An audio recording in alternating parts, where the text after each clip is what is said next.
ये आकाशवाणी रायपुर है। छत्तीसगढ़ी समाचार बुलेटिन के संग संध्या तिवारी के जय जोहार। अब सुनो आज के प्रमुख समाचार। भाजपा आज दंतेवाड़ा ले परिवर्तन यात्रा शुरू करीस। पार्टी के प्रदेश प्रभारी ओम माथुर हरियर झंडा दिखा के यात्रा करी रवाना। प्रधानमंत्री नरेंद्र मोदी 14 सितंबर के एक दिवसीय दौरा में रायगढ़ आने परियोजना समेत रेल मार्ग के करही लोकार्पण। और मुख्यमंत्री भूपेश बघेल आज नवा रायपुर में कमर्शियल हब एरो सिटी शहीद स्मारक और कृषि भवन के आधारशिला राखीन। राज्य कृषि विपणन बोर्ड के नवा मंडी भवन के करीन लोकार्पण। अब समाचार विस्तार ले। प्रदेश में अवैया विधानसभा चुनाव ला देखत भारतीय जनता पार्टी आज दंतेवाड़ा ले परिवर्तन यात्रा शुरू करीस। दंतेवाड़ा में पार्टी के प्रदेश प्रभारी ओम माथुर हरियर झंडा दिखा के यात्रा रवाना करीन। ये कार्यक्रम में केंद्रीय गृह मंत्री अमित शाह के आना प्रस्तावित रही से फिर आखिरी समय में कोनो कारण ले उनका प्रवास स्थगित हो गिस। प्रदेश भाजपा अध्यक्ष अरुण साव की अगुवाई में निकले ये परिवर्तन यात्रा के दौरान आने जगह में पार्टी के नेता मन जनसभा ला संबोधित करही। एक संगे संग गांव और कस्बा मन में छोटे छोटे सभा होही। उन्हें स्थानीय लोगन और मतदाता मन ले जनसंपर्क के कार्यक्रम घलो होही। ये यात्रा में पार्टी के सह प्रभारी नितिन नवीन, पार्टी के राष्ट्रीय उपाध्यक्ष और प्रदेश के पूर्व मुख्यमंत्री डॉक्टर रमन सिंह, राज्यसभा सांसद सरोज पांडे, पार्टी के राष्ट्रीय उपाध्यक्ष लता उसेंडी समेत आने नेता और पदाधिकारी घलो शामिल हुए। ये परिवर्तन यात्रा के जगह जगह में पार्टी कार्यकर्ता मन स्वागत करी। परिवर्तन यात्रा के दौरान दंतेवाड़ा जिला के गिदम इलाका में आने समुदाय के 129 प्रमुख लोगन मन भाजपा में प्रवेश करी। ये जम्मू झीनला पार्टी के स्थानीय नेता मन भाजपा के सदस्यता देवइन। उन्हें जसपुर ले 16 सितंबर की परिवर्तन यात्रा शुरू हुई। ये दोनों यात्रा के समापन बिलासपुर में 28 सितंबर के हुई। खबर के मुताबिक ये परिवर्तन यात्रा प्रदेश के आने रद्दा में करीबन 3000 किलोमीटर की दूरी तय करही। ये दौरान 3 संभाग के 51 विधानसभा क्षेत्र में पार्टी के नेता मन आम लोगन ले जनसभा और नुक्कड़ सभा के माध्यम ले संपर्क करही। उन्हें 16 सितंबर के दूसरिया परिवर्तन यात्रा जसपुर ले हुई, जौन 2 संभाग के 39 विधानसभा क्षेत्र में पहुंची। ये दौरान हर एक दिन 6 स्वागत सभा और 3 छोटे सभा हुई। परिवर्तन यात्रा के तहत केंद्रीय मंत्री और राज्य के बड़का भाजपा नेता मन जनसभा संबोधित करी। प्रधानमंत्री नरेंद्र मोदी परमदिन 14 सितंबर के छत्तीसगढ़ के एक दिवसीय दौरा में रायगढ़ आवत है। ये दौरान प्रधानमंत्री वहां राखेगे कार्यक्रम में आने परियोजना समेत रेल मार्ग के लोकार्पण करही। मिले खबर के मुताबिक श्री मोदी वायुसेना के विशेष विमान ले रायगढ़ के निजी हवाई पट्टी में उतरही। एक बाद ओमन हेलीकॉप्टर ले रायगढ़ जिला के कोंडातराई पहुंची, जहां ऊर्जा, रेल, कोयला और स्वास्थ्य मंत्रालय के आने विकास काम के लोकार्पण और शिलान्यास करही। प्रधानमंत्री के कोंडातराई में प्रस्तावित कार्यक्रम ला देखत 2 ठिन मंच बनाए गए हैं। पहली मंच में सरकारी कार्यक्रम में श्री मोदी करीब 1 घंटा तक मौजूद रही। एक बाद ओमन उही परिसर में दूसर मंच ले आम सभा संबोधित करही। कोंडातराई में आम सभा संबोधित करे के बाद प्रधानमंत्री दिल्ली लौट जाही। राज्यपाल विश्वभूषण हरिचंदन काली भुवनेश्वर में संत विनोबा भावे के 129वां जयंती समारोह के मौका में राखेगे परिचर्चा में शामिल हुए। ये मौका में राज्यपाल कही कि संत विनोबा भावे वंचित और बेघर मन के कल्याण बर अपन जिंदगी समर्पित कर दी।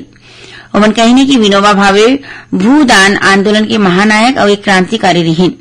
राज्यपाल कही कि अभी के बेरा में संत विनोबा भावे असन गरीब और पीड़ित मन के अधिकार बर हर मनखे ला जागरूक होना चाहिए। छत्तीसगढ़ी समाचार बुलेटिन आपन आकाशवाणी रायपुर ले सुनत ह। छत्तीसगढ़ के खबर ले है आपके वास्ता और खबर के विश्वसनीयता ले है हमार वास्ता। आकाशवाणी समाचार रायपुर के प्रादेशिक समाचार बुलेटिन के संगे संग हमार समसामयिक कार्यक्रम आप रेडियो के संग अपन मोबाइल में घलो सुन सकत हो। आकाशवाणी समाचार फेसबुक, ट्विटर और यूट्यूब में घलो हावय। हमार फेसबुक पेज हरे Chhattisgarh news on AIR, Twitter handle CGAIR news और हमार यूट्यूब चैनल हरे छत्तीसगढ़ AIR न्यूज। तो अब रेडियो के संगे संग आपके मोबाइल के माध्यम ले हम आप तक पहुंचत हन। छत्तीसगढ़ के हर खबर पर सुनत रहो आकाशवाणी समाचार।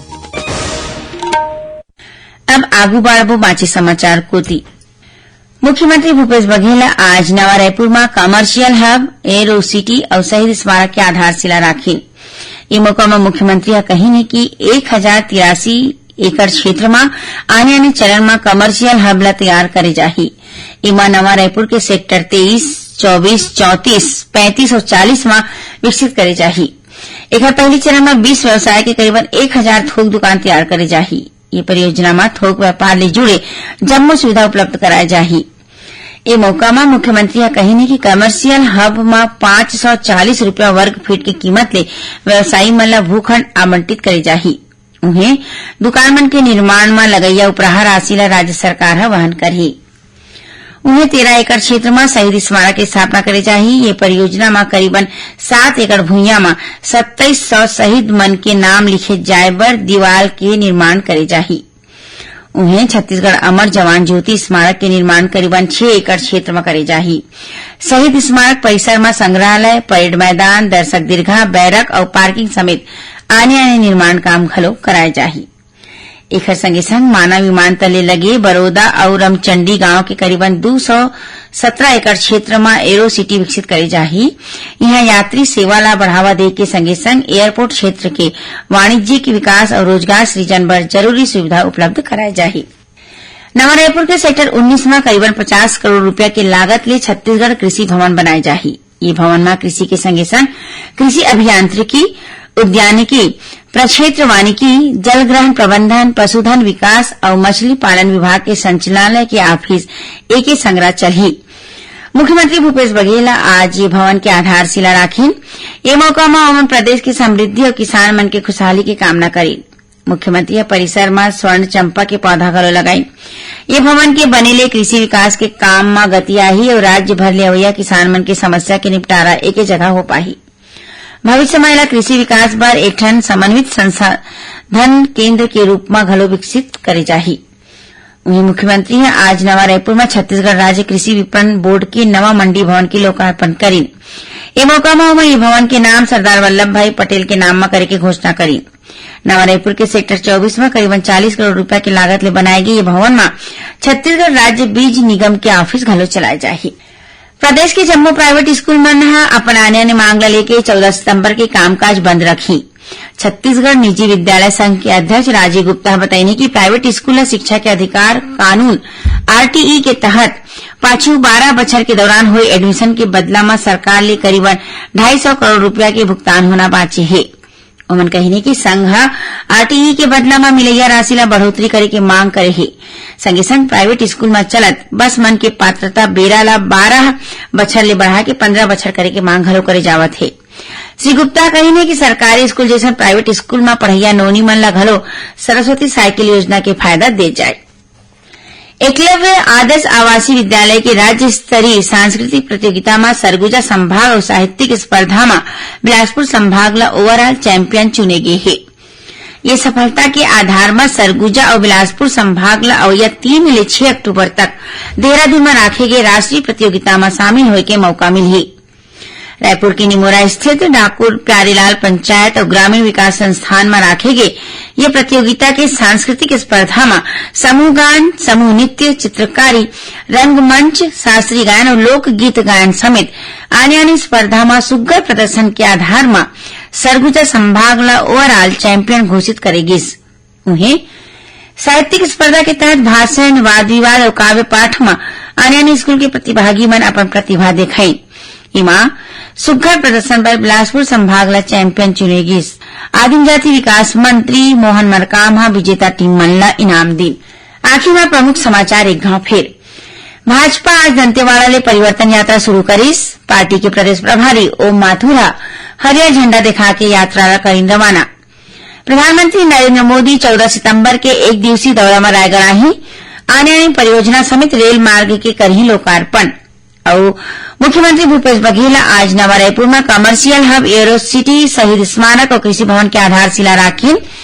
राज्य कृषि विपणन बोर्ड के नवा मंडी भवन के करीन लोकार्पण। एक संग छत्तीसगढ़ी समाचार बुलेटिन निहे सिरावत है। जय जोहार।